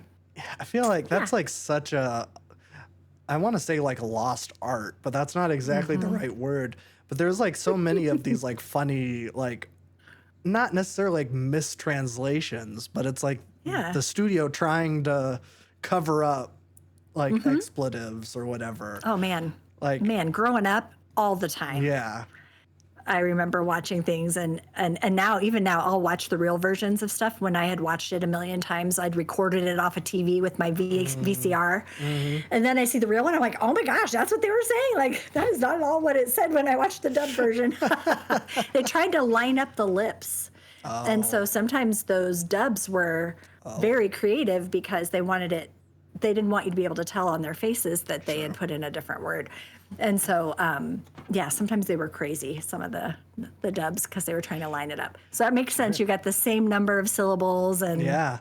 Well, and if you're doing like a TV edit, you were kind of able to like be a little bit loosey-goosey because everybody had crappy TVs. So it wasn't like you could see their lips super well unless you had like a really nice big TV. Yeah. Which we all had the console TVs and the wooden cabinets, so there wasn't anything that was too huge. No. Like your huge TV was that. True. So I guess I'm picturing like your parents' old TV, the one that was like giant that took up half the room. Oh yeah, that was an oddity. And the resolution on that was horrible. Yeah. Horrible. It was a giant 4x3 TV. Yeah. Yeah, I mean it was bigger than that. It was big. Yeah. I'm guessing that was probably 7. Well, I mean it was huge. I'm saying the resolution, like the aspect ratio. Oh, got you. I'm sorry. I thought you meant. Got it. I was like, it is definitely bigger. No, yeah, it was bigger than. It was really big, but man, it wasn't good. The quality was not good at all. No. Yeah, I'm thinking of like the old console ones in the wooden cabinets, with the knobs on the front. Yeah, that's right. So you could get away with saying "find a stranger in the Alps" because it probably looks the same. That's right, it does. Close enough. I think it's always funny, like doing that. Like I hear, like Red Letter Media, they talk about like old, like straight to VHS movies, and then they like watch them now, and they get like a Blu-ray restoration, and they're like. The one that I'm thinking of is they recently and by recently I mean last October, they talked about the Puppet Master movies. Oh, okay. And they were specifically like, we have to give the special effects so much leeway because they were like designed to be shown on really crappy TVs. But you watch them now on Blu-ray and you can see all the strings, like you can see puppeteers' hands and boom mics. And it's like, these are all things that we kind of have to be like, yeah, they were doing the best that they could, and they were playing for a different audience, which is kind of interesting. Yeah. Yeah, it's a really different experience. Television now is just a completely different experience. It is. Yeah, and yeah, I mean, you have to be meticulous because you can see every single thing. Mm-hmm. You know, you just have to be so meticulous about things. So anyway. Yeah, if there's a Starbucks cup in your episode of Game of Thrones, everyone's going to notice it. That's very true. Or very true. Or if there's a Starbucks cup on your set of Rogue One, a Star Wars story, people are going to notice. Yes. People need to get better about my putting their gosh. Starbucks cups different places. They need to go. Yeah, they need to go. People need to pay attention. Isn't that someone's job? Just to like watch for that stuff? Is Yeah. that the continuity director or something? Something like that? What's it called? I mean, that's kind of just like an AD's job. There's a scriptie, Okay. but they wouldn't be paying attention to the set continuity. Yeah.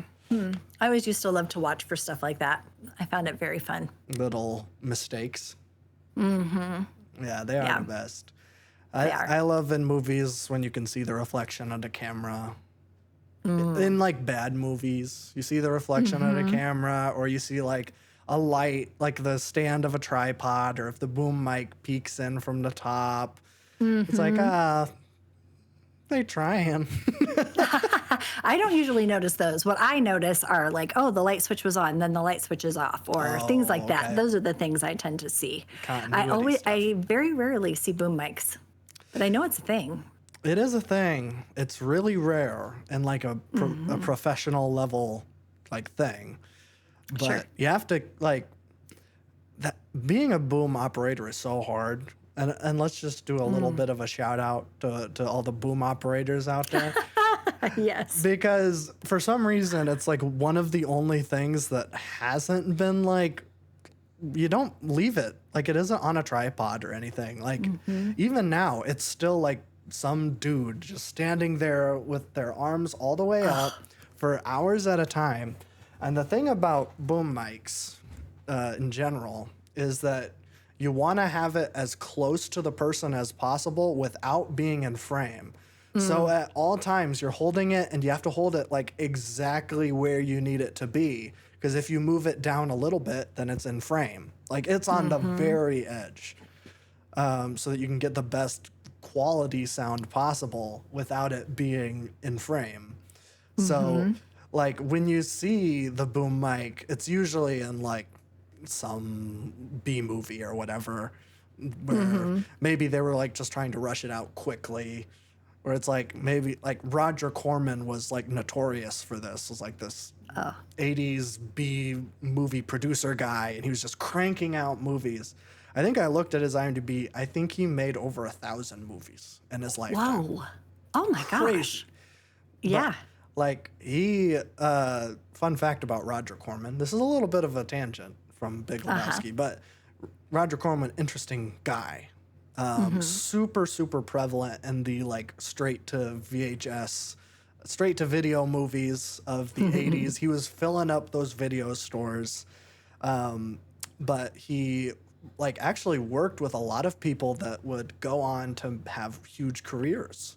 Like one of the first people that he worked with was a very young Jack Nicholson. Whoa. Yeah. That's a big one. Yeah. That's a big one. Wow. And also like Joe Dante, who went on to do like the Gremlins movies. And I was going to say James Gunn, but I don't think James Gunn did. But there's like a lot of people that started working with Corman. And that was like kind of a sign of like a good indicator. If you're like going to hire someone and they worked on a Roger Corman film, it's like, okay, well, that person can turn around a movie in 2 weeks. Well, yeah, if you're putting out that many movies, you have to be very efficient. Yeah. In fact, Wow. one of the first Roger Corman movies was the original Little Shop of Horrors, which was made as a bet. Not the musical, the one with Steve Martin. Yes, I was thinking of the guy with glasses. Jack Nicholson. Wait. Jack Nicholson was in the... Yes, he is in the original Yeah. Little Shop of Horrors. Yes. Okay, Yes. yeah. He played the dentist, right? Yeah. Steve Martin played the dentist in the musical. Yes, I was trying to think of the little nerdy guy who plays Seymour. Rick Moranis. Rick Moranis. Yes, which I saw love he's coming him. back. He's going to That be in a makes me movie. incredibly happy. I loved him so much. He's great. But I love the reason that, like, I like that he had his priorities in the right spot when he stepped away. Yeah, he Lauryn Hill That was did. nice. Oh, did Lauryn Hill do that? I didn't know that. Yeah, the album, her one album was like she made that while she was super pregnant. Like she was rapping and singing while she was super pregnant. Sure. Gave birth a couple months later and then disappeared. Wow. And like that's pretty much where it's been for 20 years. She's just been a mom. Like Yeah. occasionally she'll come out and do a show, but it's like kind of a 50-50 chance. If you buy a ticket for a Lauryn Hill concert, she might not be there. It's kind of like Frank Ocean in a lot of Yeah, ways. wow. Okay. That's bold. But the original Little Shop of Horrors was a bet. Someone bet Roger Corman that he couldn't make a movie in 2 days. Okay. And they made the movie in 2 days. 2 days. Yes. Was that the Jack Nicholson one? Yeah. Wow. That movie was made That's in 2 crazy. days. I think, well, because Roger Corman's whole thing was reusing sets, reusing props, like trying to keep the production, like the pre-production time down as short as possible. And then you crank through filming in like a week and then it's out like a couple months later. Sheesh. So that was like his formula. And so like while he was working on perfecting that, someone's like, hey, I bet you couldn't make a movie in 2 days. And then he did. And that's what Little Shop of crazy. Horrors is. And now it's a huge, well, it's not a huge thing, but it's a successful movie. It is. Yeah. It really is. I went and saw that on Broadway. Oh. I cried. That was one of those movies that I loved growing up. And when I saw it on Broadway, like it just makes me very emotional. And there's just something about being there. Yeah. And hearing somebody sing that kind of good music. I think, was it Menken who did a lot of the Disney movies that was also the lyricist or the composer of the music from the musical? I think. Sure. Like Little Mermaid. Oh, I think. it could be. I'm going to write that down and Yeah, I will look it let up. you know. But anyway, like the music in that thing is so stinking good. And Rick Moranis in that musical version is he's amazing.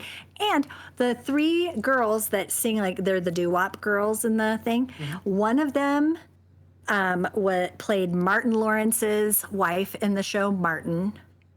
One of them is on The Neighborhood and plays Cedric the Entertainer's wife. Right now, I love that show. That's like, I love The Neighborhood. Anyway, I went back and watched it. I was like, oh my gosh, look at that. Who knew? That is so fun. I love that. Yeah. Do you know who directed the musical Little Shop of Horrors? It's a fun bit of trivia. I feel like I should know this. I cannot think of it off the top of my head. Who was it? It's a name that you know, but you wouldn't associate them with directing. Oh, interesting. This, I think, maybe one of only a handful of movies that they directed, but super prolific. I'll say that. Okay. I don't know. That might No, be I too don't know. vague. I don't know. Yeah. It's Frank Oz. Frank Oz. Oh my gosh. Well, he was just in. He was in Incredibles or Monsters. Monsters Inc. Yes. That's funny. Frank Oz. Oh, yeah. Well, that kind of makes sense. The puppet. The puppet. Yeah. Yeah. I think that's it cool. was like he was working with Jim Henson on Labyrinth and the other one. And he was just like, I want to direct. Let me direct one. And they're like, okay, well, we have this thing. It needs a puppet. So Frank Oz, you do this. You do the puppets. And so that's how awesome. I got it. And it's a pretty Love good it. movie. Well directed, too. It is a good movie. Yeah. I really love the beginning of it. At the end, it gets weird. And, I don't like things that are kind of gross. When it starts to take a dark turn, that's where I'm kind of like, I don't love that. Wait. But I love the music. What cut are we talking about with the I Little am Shop of talking Horrors? about the musical. No, there's two different cuts of the musical. Two There's cuts. two different endings. Did you know about the two different endings with Little Shop of Horrors? I don't think I did. Okay. No. This is just our trademark. We don't talk about the movies that we're supposed to talk about, but this is We fine. did talk about the movie. We talked did. about the movie a lot. But this is But we kind of also get interesting. on tangents sometimes. Little Shop of Horrors, the theatrical version, which is the version that I believe is most readily available, is the version that the studio actually changed the ending because they thought it was too dark.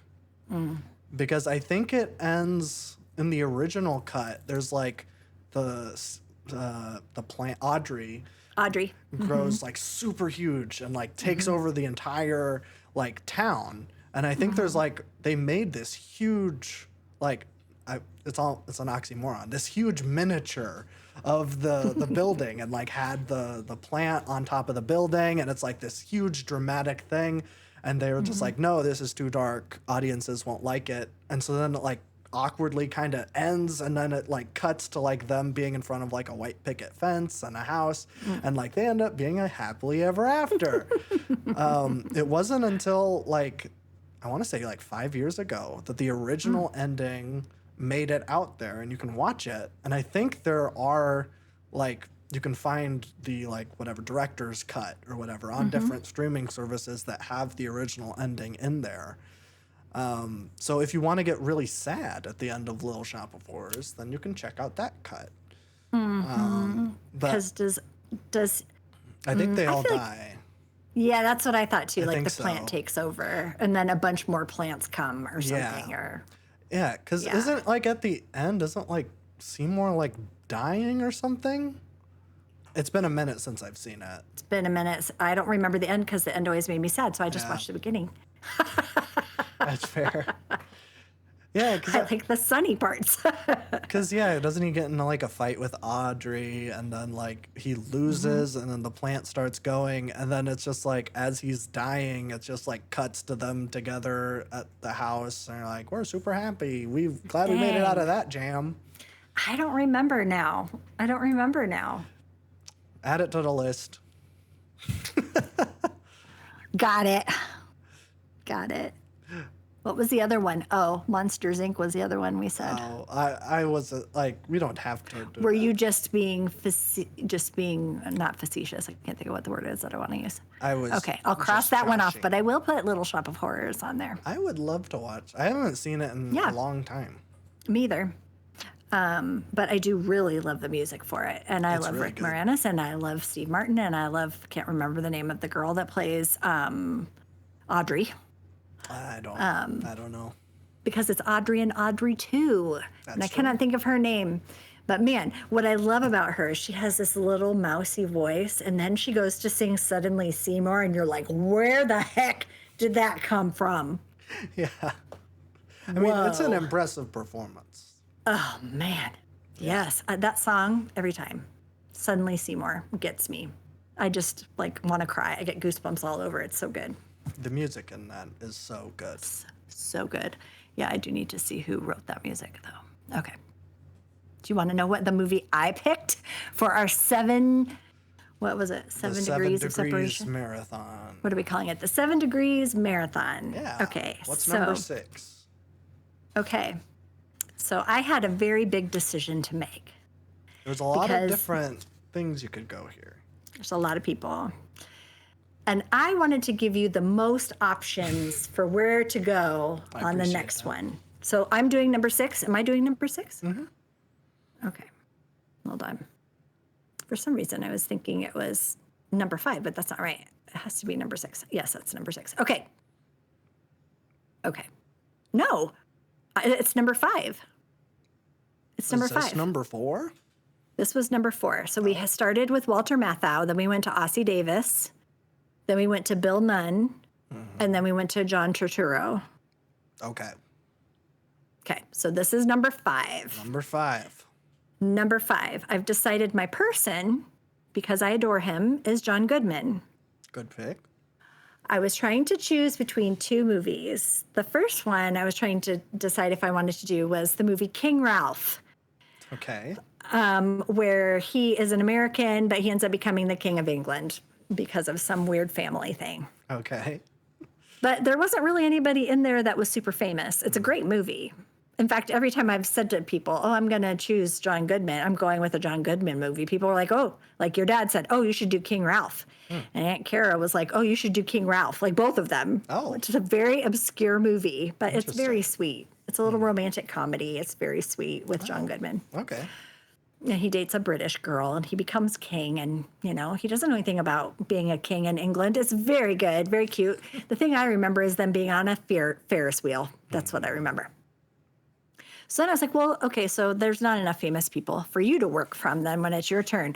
So then I was like, well, what movie could we possibly do that has a lot of people in it? The answer to that is the Flintstones. So we are watching the Flintstones. All right. I'm going to tell you, I'm going to read you this cast because you're going to be like, holy smokies, Mom. Okay. Do you know anything about it? I've seen it when I was a little kid. I don't Okay, remember you're gonna anything about it. Okay, you're going to die when I read this list to you. And I'm not going to read everybody, but I'm going to read the people that you have to choose from because you're not going to believe it. Okay. John Goodman, Elizabeth Perkins. She's the one that played opposite Tom Hanks in the movie Big. Okay. Elizabeth Perkins. Rick Moranis. Nice. We just talked about him. Oh, interesting. He plays Barney. Oh, that's perfect. It's perfect casting. Rosie O'Donnell. Kyle MacLachlan. Oh, I love him. Halle Berry. Elizabeth Taylor. Oh, whoa. Richard Mall, who growing up, he plays Bull on Night Court, and I had loved that because that was my maiden name, and I was like, that's the first famous person I've ever seen with my last name. Richard Mall is in it. Jonathan Winters. Harvey Korman. Cheryl Lee Ralph. She was in Dreamgirls, the Broadway musical, but also she's in Abbott Elementary. Oh, okay. Let me see. Lorraine Newman, Jay Leno. There's so many people in it. Wow. That's everybody I feel like you would know. Hanna and Barbera are in it, the original. Oh. The people who created the Flintstones, they did Hanna-Barbera. They did Scooby-Doo and the Flintstones and the Jetsons and all of those. Yeah, so they do cameos in there, which is kind of fun. That's fun. Yeah, Mel Blanc is in it, Bugs Bunny. Absolutely. One of the best voice actors of all time. That's right. He has a part in it. So anyway, you will have so many people to choose from. You think about the representation. You've got classics like Elizabeth Taylor. You could go back to, some of her old ones, National Velvet or Cleopatra. You could go way back for that. Yeah. You could do something with Halle Berry or Catwoman. Rosie O'Donnell. Huh? Catwoman. What's that? Catwoman. Yes. You could do Little Shop of Horrors with Rick Moranis. There's so many choices. I wanted to give you something that had a lot of people. Okay. So that you could have your choice of things. I do appreciate that. I did see. Yeah. I looked up Harvey Korman. I love Harvey Korman. I could pick Dracula Dead and Loving It. Or, and this is the most exciting thing, he was in the Star Wars Holiday Special. Oh, no. I love Harvey Korman. I won't pick. Do you know who he is? Do you know what he's more famous for? Carol Burnett. Yeah. Yeah, my favorite, Harvey Korman, the Harvey Korman, Tim Conway, where he's at the dentist. That's my favorite. I was just about to bring that up. Oh my gosh, my favorite. So anyway, yeah, there's there's so many people in here you could choose from. So I just thought I could give you King Ralph, but there's not really anybody to work with there. Or I could give you the Flintstones, which is the opposite problem. There are so many people, you're not even going to be able to pick who comes next because there's so many people. Oh, all right. Well, I'm excited. I love the cartoon, and I assume that this movie will live up to it. And let me just tell you that, again, I feel that this is the perfect cast. Like I could see Rosie that. O'Donnell as Betty Rubble. Yeah. Like, perfect. Rick Moranis as Barney. Yes. Elizabeth Perkins looks just like Wilma. Like, it's just a really, really wonderful casting. So, if nothing else, you can enjoy that. Halle Berry plays a character named Sharon Stone? Yes, she does. On purpose. That's on purpose. That was on, okay. I'm like, wait, is this like a coincidence or is this a reference? Yeah, this is 1994. Okay. So I think Basic Instinct had been out by then, which would have been her big breakout role. And she was in Total Recall too, and that was in the 80s. In Total Recall, yes. That's a good movie. So Halle Berry plays Sharon Stone. I think she's a secretary. Okay. I saw that and I'm like, what's the story there? Okay. Yeah. It's cute. It's cute. I mean, look, we're not talking Oscar winner here, but it is entertaining. And sometimes movies surprise us what we can pull out of there. So we'll just see. I can't remember, but I just know that ding dang John Goodman will have my heart forever. And it doesn't matter what he's in. I will watch him. So it'll be fun. Yeah, it'll be a good time. He's kind of stepped away from acting, but it's... That makes me sad. Well, he's in The Righteous Gemstones. Have you watched that? I'm not. But I think that's the only thing he's really been in recently. Yeah, he's good in it. He's real good. That's a good show.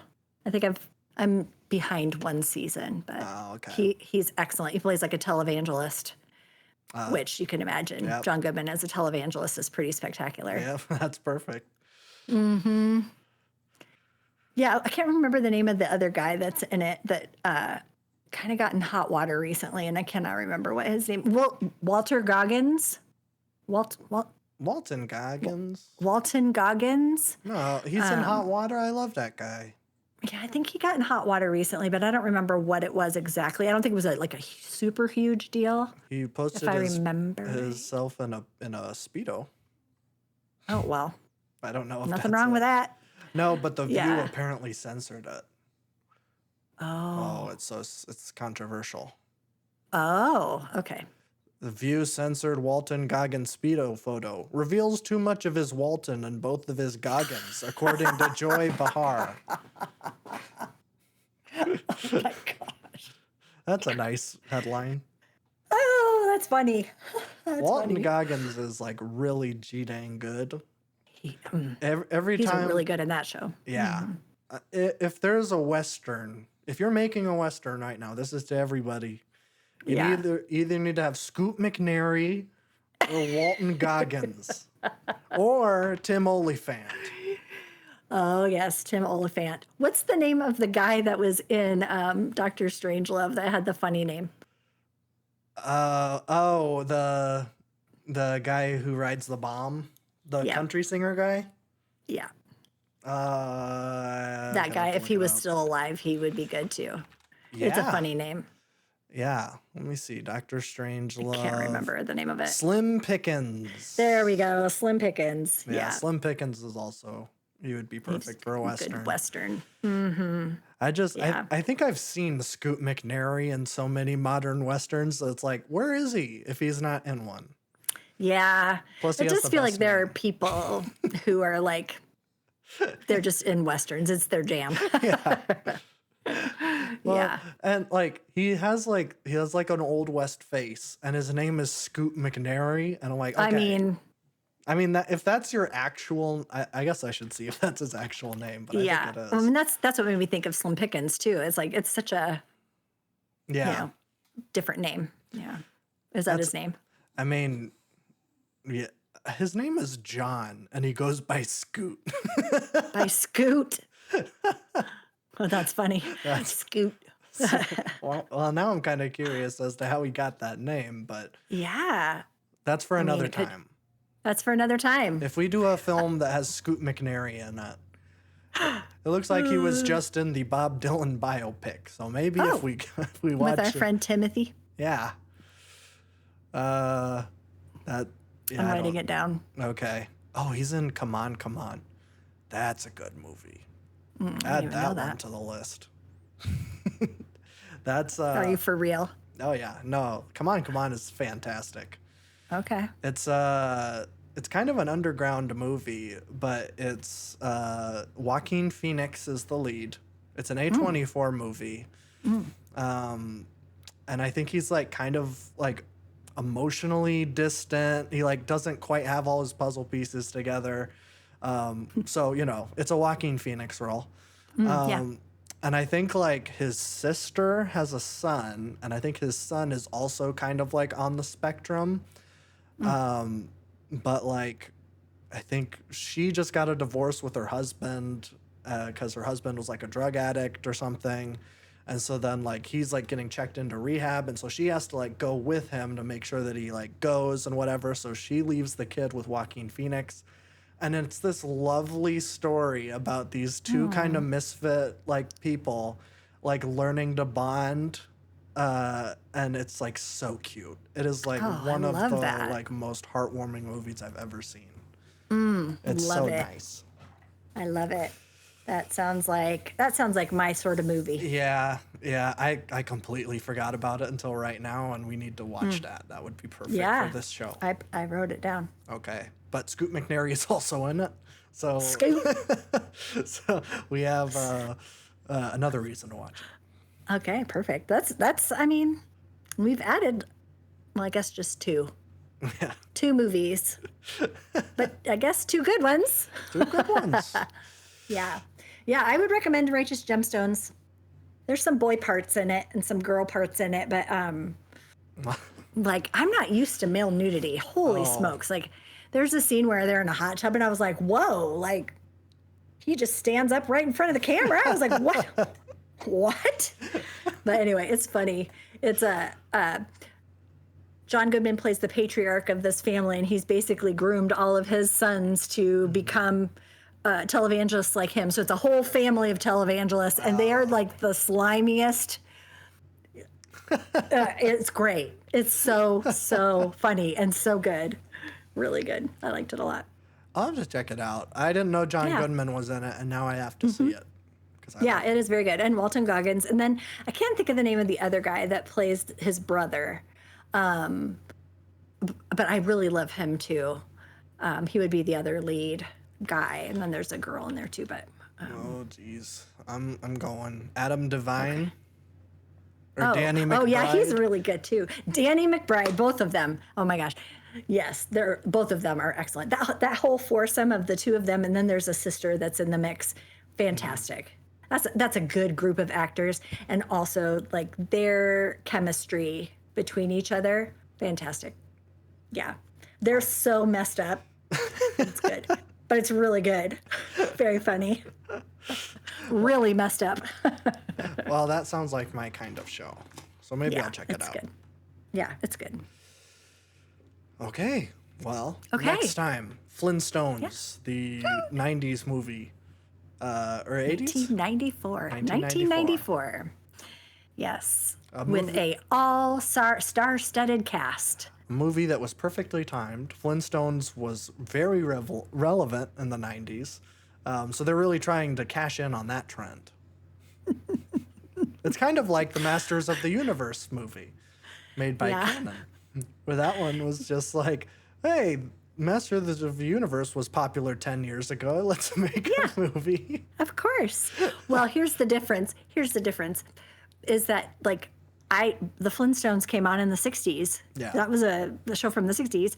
However, when you had cable, that's what I watched. Was Brady Bunch and Flintstones and like these old shows from way before, their time, because that's what was on in reruns all the time. Sure. So like, even though it feels like it's not relevant for the time, every latchkey kid from the 80s watched the Flintstones. Sure. So even though it was older, I didn't know that. As a kid, I was like, oh, this is an amazing show. Sure. Same thing with Brady Bunch. Same thing with the Monkees. Oh my gosh, I used to watch the Monkees TV show all the time. That would have been from the 60s. Yeah. Yeah. I mean, they showed all that old stuff, the Jeffersons and...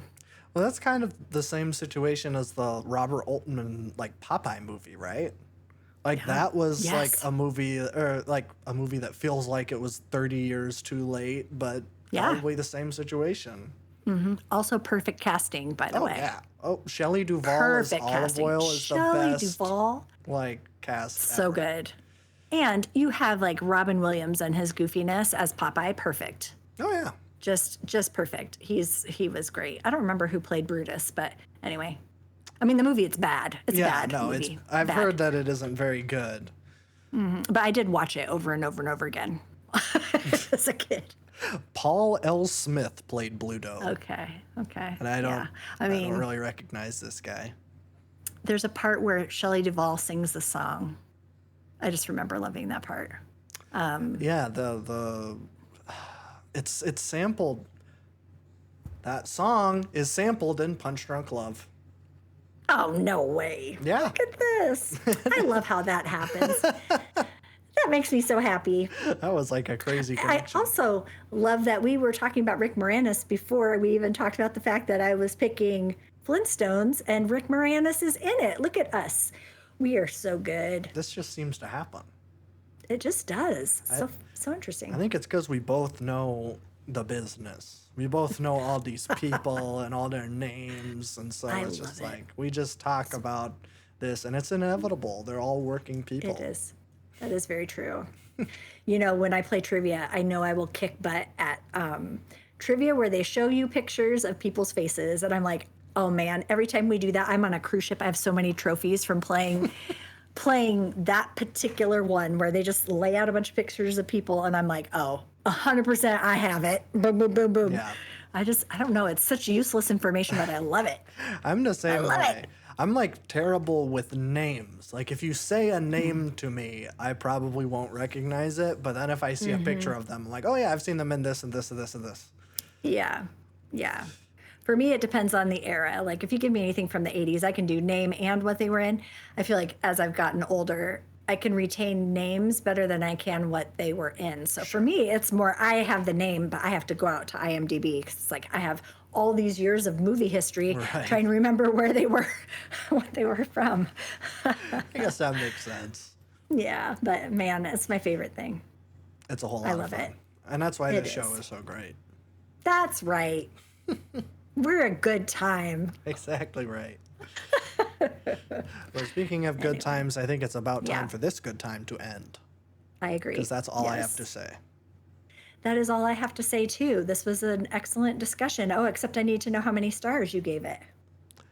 Oh, I don't know. Let me see. I don't know if I rated it this time, but I feel like it's a 4.5-er. Okay. Not quite as good as the Coen Brothers' Best, but very, very nice. Yeah, it's 4.5. Okay. And I'll stick with 4.5. that. Good guess. I am doing a 4. I very much enjoyed it. I thought That's it was fair. really good. Yeah. Yeah, I thought it was really good. Laughed out loud numerous times. That's great. Yeah, And just such a lovable group of people. absolutely. So that was fun. Absolutely. it was a good time. Good suggestion. Thank you. We'll do Oh Brother, Where Art Thou? Maybe we'll do Barton Fink. That's one of theirs that I've never seen, Okay. but it has our best friend John Turturro as the lead. Oh my gosh, we did not talk about the part where they're cleaning the balls. Holy crap. I laughed so hard at that part. Just the looks on their faces and they're standing there doing that. That was ad-libbed, I guess. Or that was a suggestion that Don Turturro said to add to it. They were which I thought was doing really that funny. as they're telling the story. He's like, oh yeah, he's a total pederast, which I've never heard as a term. I haven't either. Man, the looks on their faces as they're standing there, that just cracked me up. I thought that was funny. Yeah. Yeah, We it didn't was we good. didn't really talk about Jesus. He's barely in the movie, but he is like one of the funniest like bit parts. Yeah, fantastic. He was fantastic. And it was very fun to see him playing a funny character after having seen him in Do the Right Thing. So Yeah. it was fun. And I think in Barton Fink he plays like a savant screenwriter, like super artsy guy. Okay. Which Interesting. I don't know much about it, but I've heard that it's like very, very good. One of their underrated gems. Okay. So maybe one day. I'm writing that down as well. Add it to the list. Got it. Got it. All right. Well, this was fun. This was fun. Thanks for spending your time with me. I will say to everyone, please continue to support your local libraries and call your moms. They love you. Yeah. They just want to hear your sweet voices in their ear because they love you. They poured so much of their heart and soul into raising you, and giving them just a little call and saying, hey, I was just thinking about you, Mom. That would mean a lot. So call your mom and support your local library. That was a lot longer than usual, but I support the message. Yeah, I felt like I needed to elaborate today. That's it. Well, goodbye, everybody. Goodbye.